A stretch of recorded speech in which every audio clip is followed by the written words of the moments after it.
Namaste. My name is Aparna, and I'm a certified life coach and a trainer, and I help working professionals boost their self esteem and reinvent themselves through self evaluation method in just 3 days. Now, I'm here to talk to you about self esteem of working professionals. What are the pain points of these working professionals, specifically women, and how do they go about making changes in their life to become a better version of themselves? Let's get started. So here are my few points that I have listed out for them, and I'm going to just read out to you and then explain them to you. So first point is gender bias and discrimination. This is one of the major issues that we used to face. However, has been some kind of, people have started realizing it, and there is awareness now, and things are changing, but not at a higher scale. It has just started, and it's very at a very tiny level right now, and we can make a difference, right? So gender bias, working women often face gender bias and discrimination in the workplace. Yes, it's possible, such as in unequal pay. Yes, there were times when, or there is still, still there are people who are paid more. Men's are paid more than women, and I'm surprised why, because women works double, triple the time of a man. Please, men, do not feel offended, but I'm telling you, women work double and triple time of yours. The reason being, she works at home, she takes care of the family, then she comes to the office, she makes sure she finish the projects, most of the projects, whatever she's working on, and then she leaves and again goes home and takes care of her family. I don't think she has most of her time for herself, right? So that is unequal pay, and woman is paid less than man, and it is not right. I think there has to be an equality based on the amount of work done, based on how much, what caliber the woman or the men holds. I think that is where the equality should be done. Limited career advancement opportunities, yes, most of the women give up. I recently have a friend who said that, I asked her why did not she take up the manager post, and she said, no, Aparna, then there is a lot of hard work and I have to stay an extra 1 hour and I have to take care of my family. I understand that. But then what about the growth? Are you not looking for the growth? Maybe today you won't regret. I have so many regrets that I cannot tell you. Many a times I have given up my, opportunities, and that sometimes leads to low self-esteem. uh, Also being overlooked for promotions. So offices may think, okay, she's just married, she may get pregnant, I cannot give her the promotion. Or she's married, she's got kid, I cannot give her the promotion. Or her kid is so small, and I don't think if the kid is going to fall sick, she will not be able to, justify the position.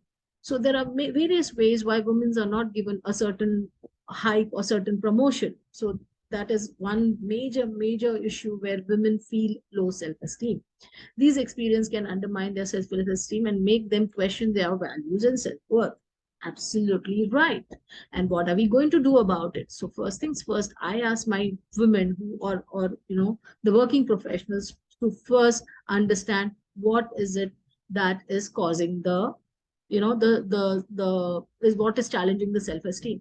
So what is it that they want to work first? So some of them would say that they want to make sure that they get a proper salary hike. So proper salary hike, you cannot just go and ask for hike. What you need to do is you need to have a proper data of what you have been doing and how you have been doing. I'm not asking you to judge others around you. You just need to justify your own work. So go ahead and make a list of things that you do on regular basis at your work and how you are doing it on timely fashion. If you have any proper data in front of you, that can help you, put it forth in the HR department or any appraisal time that comes, that this is what you have done, and you can ask as to why the appraisal was not as per your expectation. This is one of the things. It's just like 5% of the entire mountain. So this is one of the things that you can work on. And if you're not good at it, go ahead, make yourself best out of whatever you can. If you're not good at making reports, go ahead and get trained on YouTube, and get a mentor, get a coach, and learn how to go about doing that. If you're not good at Excel, go learn Excel. If you're not good at Word or presentations, go ahead and do how to create a report. Go ahead and learn that. You become the best version of your own self. That's what I teach, and I wish you good luck with that. Second one for sure, an important one is work-life balance challenges. Now, yes, I do not deny the fact that when playing the dual role, in fact, women play a lot of roles, out of which the two major roles are the personal roles and the professional role. balancing this is very, very, very challenging. So when it comes to the details that I've mentioned here, balancing professional responsibilities with personal family commitments can be very challenging, 100%, because family is expecting something, everything out of a woman. They want her to cook, they want her to clean, they want her to wash, do the laundry, they want to do everything. Even if she has help in the house, like a domestic help, maybe, a maid or something, still there are many things that she has to do by her own. And that becomes sometimes overwhelming for women. They go into stress, they go into anxiety, sometimes they feel they're not able to balance, and that's when they undergo self-esteem, low self-esteem, right? uh, Also, when it comes to achieving the targets in the office, or submitting the reports on time, the date target, the time target, and the contribution target, sometimes working on the projects is also challenging for a woman. And then there comes, the part wherein she feels that, oh, she's not done enough, or there are people who tell. Most of the time it is the people who tell, and she judges herself. She never thinks that, okay, she's done more and she should appreciate herself. She doesn't do that. What she does is, somebody comes and says, oh, you did not do that project. You remember last time you did not do the project, right? Maybe that time she had a family emergency, maybe somebody was not well in the house, or maybe she was going through a trauma financially, or maybe personally, we don't know. Nobody wants to know that. They just want to know whether the job was done or not. And if you have not done one job properly, they will tell you, oh, you're not good enough, let me give it to somebody else. How are you going to balance that? How are you going to work on that? So you will have to speak for yourself. You need to have a proper data, proper analysis of what you do and how you do, and you can put this forth, and you can always ask for a, second chance. You can just ask, or maybe if not second chance, maybe you can just go ahead and inform as to what were the things that did not work for you, and how did you go about doing some changes, and now you're ready to take up the next project. That may work as well. So it all depends on your mindset, right? Imposter syndrome, this is also one of the major. Many working women, I have been in education field, and I can tell you there were a lot of women who would go and undergo this imposter syndrome. Many working women experience imposter syndrome, where they doubt their competence and feel they don't deserve their accomplishments. How sad is that? This self perception can undermine their self esteem, make them feel being exposed as a fraud or not meeting expectations. Yes, this happens. Imposter syndrome is really bad. And if you know somebody, or if you are into this, please, please, I request you to get some help. Talk to me, talk to some coach whom you know, or talk to someone whom you connect with, some mentor, some leader, and find out how they can help you. There are ways to get this sorted. And I'm sure if you find the strengths in your, you can, if I had to tell you, I would tell you what are the strengths that you already hold and what are you good at. Go ahead and make a list of those things. Once you have made a list of those things, wait till you make a list of those things which you are not good at or which you want to work upon. Once you have these both, you know this is your strength, so you stand strong here. This you can always work upon. I hope this helps. Now, lack of recognition and opportunities, yes, almost similar. Working women may face challenges in receiving recognition for their achievements and contribution in workplace. The lack of acknowledgement can contribute to feelings, undervaluation, low self-esteem, and diminished confidence in their abilities. It's happening. It's happening. I can say around 90% of the women feel this. They have started to change, but society doesn't let them, because of a lot of comments that keep coming their way. They start judging themselves again, and it is not easy to let the thoughts, listen to the voices around you, and compose yourself and start self-motivating. It takes a lot of effort, I know, but trust me, when you start doing it, you will feel the difference.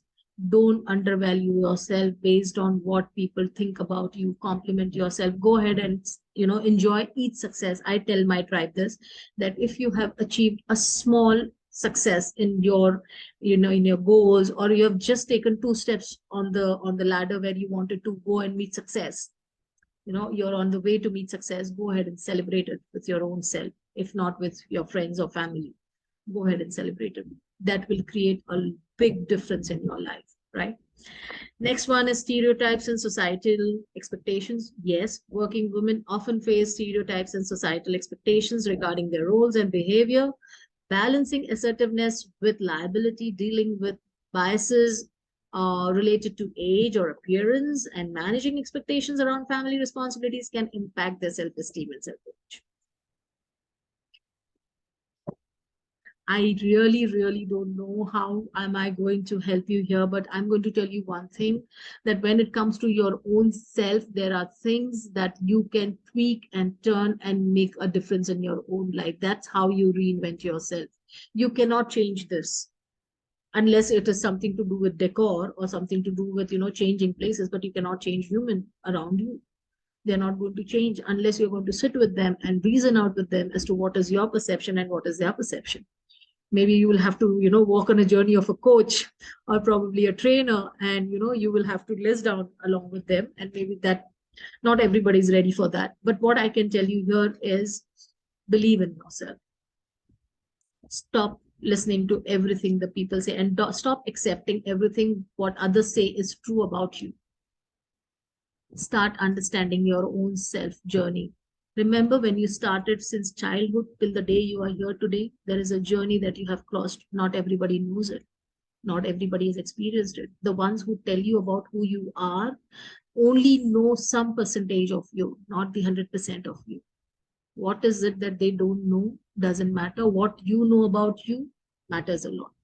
Go ahead and do that. Okay, so next is comparison and competition. Yes, of course, there is a lot of comparison, and I think you should not be compared because you are an individual. If God wanted you to be compared, then He would make you similar as Aishwarya Rai or Susmita Sen or maybe Deepika Padukone or maybe anyone whom you relate to. He may have made you exactly the same, but He did not make a Xerox copy or a carbon copy. He's made you unique. And when He's made you unique is because He wants you to be you, not somebody else. So stop stop letting yourself compared to somebody else, and you can be your own competition. Don't get into a place where you're pulling the other woman down. It's not working. I've tried that. It doesn't work. Really, it doesn't work. And it only makes you feel miserable. And there was time when I was in this journey and I was suffering and suffering, and I would have nightmares. Trust me, I would have nightmares.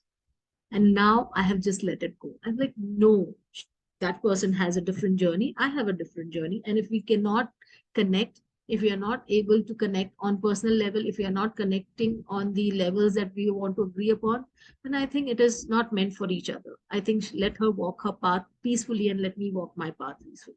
That's my thinking. You let me know what's your thinking. Maybe I'll work that out. Okay, so yeah, competition, just avoid it. Compete with your own self. Become the best version of yourself is what I tell you to do. I would suggest this every time. Don't work on other people, work on yourself. Have yourself composed, learn, read, reinvent yourself as and when possible. Okay. So these are the few points that I thought would make sense to working women, and I'm sure there may be so many more points. If you have any points that I missed on, do let me know in the comment below. And also do let me know if you find this video useful, right? Believe in yourself, and I will see you in the next video. Thank you for joining, and bye-bye.